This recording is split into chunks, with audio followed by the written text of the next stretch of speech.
Hi, this is Steve Nathans Kelly, the editor of Streaming Media Producer, and I am here today with Bob Krieger from Christ Episcopal School in Covington, Louisiana. And we're going to talk a little bit about Bob's role as Director of Technology at the school during the current crisis, when they're, like many schools and many religious organizations, are working with a number of streaming technologies to try to keep the community together, continue learning. So in terms of kind of the day-to-day operations, so how much live school is going on, just live distance learning, and what are you using to deliver that? My school, just for those who don't know about us, we're actually we go from pre-K all the way through 12th grade through high school. We have two campuses. One is the early childhood campus, pre-K kindergarten classes, and the other one is the main campus, 1st through 12th. For 3rd through 12th, we all have email addresses. The kids themselves can log in, with their computers as themselves without having to use mom and dad's email address. Which is great because it keeps everything within the school domain, which is really nice. And the teachers do live classes for our lower school, say 3rd through 8th grade, or lower school, middle school.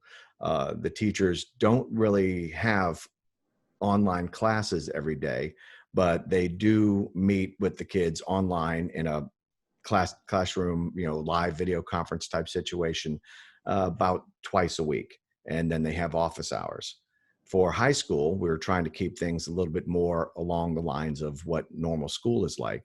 And when your class begins at 8 in the morning, well, then your class online begins at 8 in the morning. They're not going to be as long. We're cutting it short to about 40 minutes. That gives the kids time to get away from their computer, go do something, and come back. So they're not stuck in front of the computer for 4, 5, 6 hours a day. The big deal was right before we started this whole thing, when we kind of felt the shutdown was coming, was trying to do a crash course in how to do online streaming, the video streaming, how to do the recording, how to do Google Classroom. A lot of the teachers didn't have that, or they knew about it but didn't bother getting started with it yet. Just the normal stuff. But showing them how it works, and then letting them run with it. But again, being here, being ready to go online to show them how to do certain things. They have questions like, how do I do this? Or what's the best way to do that? Get online with them as well, via video chat or a remote online connection to do this. Windows and Macs and Chromebooks all install a different way. And that makes it difficult. And I need to go online to be able to, help them do that. One of the ways I've done it is my little setup here. I use a Blackmagic design ATEM Mini, which I got a few weeks before this whole thing started. It was basically something that I was going to use for personal use, for recording plays at school, for recording chapels at school as well. But when this came along, I said, well, let me see what I can do. So what I actually have in my office, you'll see behind me, I've got a Windows 10 PC there. Over on this side, I've got a Mac and a Chromebook. And with the ATEM Mini, I have it all set up. So there's no switching in the Google Meet or the Zoom or whatever to get to it to show my screen. All I have to do is do a switch. So there's the Windows 10 PC. We've got the Mac, and of course the Mac is up. I have my ATEM software on there, and then the Chromebook, and what is that? I don't know. And then I come back here. So it actually really helps. So when I'm giving a lesson to someone online or to a bunch of people online, it's like, let me show you how you do it on a PC, and they can actually see the PC right there. Let me show you on the Chromebook. Let me show you on the Mac, and it really helps me get the job done quicker. They're able to see what's going on better than me just talking to them on the phone. Like, do you see that icon in the corner? Which one? The red one? No, the blue one. I don't have a blue one. Whatever. It's like, it's really kind of difficult to just talk your way through it, because I'm trying to remember how things go, and having it right here in front of me and showing them at the same time, it works great. So you've been actually using this in training faculty remotely. that right? And students, yeah. And students, yeah, because it seemed like at Yeah. the beginning of this crisis, there was a lot of putting faculty in a room together to learn how to do this stuff, which hmm Yep. is the right time to And do that. no, we tried. We had when we closed school, we had 2 days we took and we told the students and told the faculty, uh, we're shutting down on a Friday. You have the weekend. Monday and Tuesday are just free days. Go relax, go sleep, go do whatever. This is mainly to the students. Go do what you got to do. And then Wednesday we begin school. Well, during that Monday and Tuesday, I took that time. I was actually on campus with all the faculty and one group at a time. I took lower school, first and second grade, and I took third and fourth, and then fifth, sixth, seventh, and then the high school teachers all separately during those days to give them the basics of how to do what they've got to do. Because it's very, I don't consider it that hard, but it's new to them. They're used to just throwing up a PowerPoint or a video up on the screen and showing it and displaying it. I'm like, great, well, let me show you how to do that here so that, you have the ability to do this. So you mentioned before we got started that you're using Google Meet. So how did you decide on that versus Zoom or versus another option? Was it something the school was already using, or? No, the school wasn't we weren't using any kind of video conferencing software at all for classes or for teachers. I know the administration would have Zoom meetings with other administrators around the country, but that was them. That was out of my hands, and that's what they picked. I was looking at something we're a Google school. All of our emails, our email system, our classroom and everything is all Google based, all Gmail based. And everybody knows that. Everybody works with that. You go to the little Google waffle in the corner to get the little apps, and it just works. When Google came out and said that they were making Meet available for schools, it's like, here, this is free. We know we're having this trouble. Go for it. Schools, go for it. I said, great, let's try this. Zoom came out and they did theirs as well, saying, okay, we have the free version of Zoom now, everyone can use. And at first it was the like the early childhood center, the lady who's in charge over there, she liked Zoom. So she showed her teachers, let's use Zoom when we have our meetings. Great. For everybody else, we were using Google Meet. It was just that much easier to do. Because it worked well into the ecosystem that we already had in place. The fact that you could schedule a meeting using the Google Calendar and then bang, it's just right there, and invite the students, bang, it's just right there. It's in their email. They just click on a link and there it is. And well, just like Zoom does, but it just integrates so much easier. At that time, I really wasn't too worried about the differences. It's just like, okay, we're using Google Meet. You want to use Zoom? Go use Zoom. I don't care. Enjoy yourself. There you go. But then there was an issue with Google Meet where students were getting into these meetings, and Google Meet was designed for professional use or for individuals to use, not necessarily for school use. So you had students going in there and removing other students from the meeting and blocking everybody's mic and just being kids, and that was a problem. Well, a number of people complained or, asked Google, is there anything you can do about it? And they said, just wait 1 minute, and they got it done within a week. It seems like that fix was in place. So when teachers start a meeting, they're the ones who have control over muting a mic or blocking a student from the classroom if they're being disruptive, which was fantastic.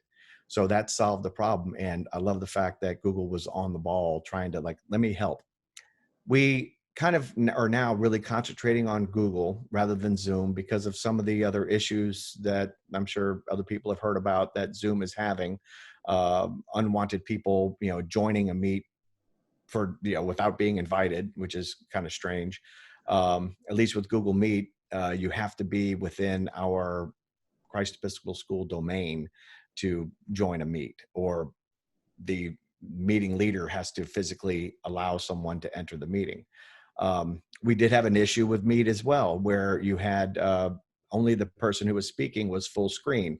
You didn't have a grid view, kind of what we're looking at Zoom right now. We have the two of us on here. And one of the other tech directors in the area who teaches in a school down in New Orleans found some code and packaged it up and put it online as a Chrome extension, the Google Gridview. And where it was, he called it the Brady Bunch look, Right. where as people join, they just kind of, the grid forms and you have each person stays on camera.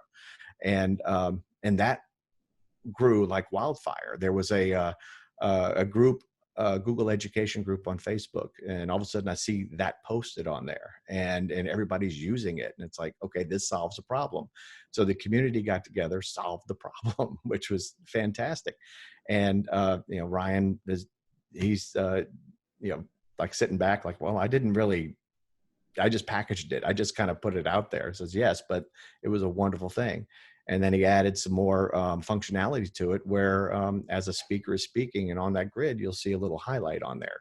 You can include yourself or not in there. You can pin yourself or not. It's just all these different things that Google Meet didn't quite have, but the extension, allowed it to work.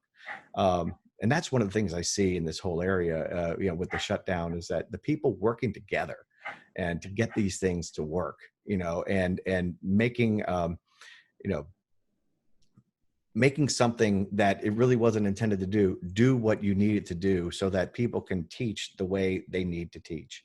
I also teach a class, a filmmaking class, and that took a big hit, with how I'm going to be doing my class, because we were going to be working on narrative films. Everybody's shooting a short film and working with a bunch of other kids to get together as actors and crew and everything else. But with the shutdown, the lockdown, you can't go out and meet anybody. So what are we going to do? Well, we're actually turning things around a little bit.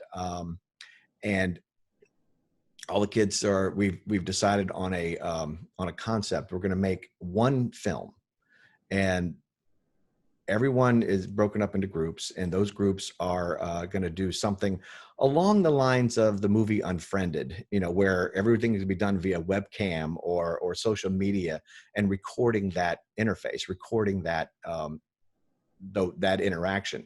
It's not a horror movie. It's going to be more of a like, how do kids date during this time is what they decided on. More light, more fun, just have be more upbeat, I guess you could say.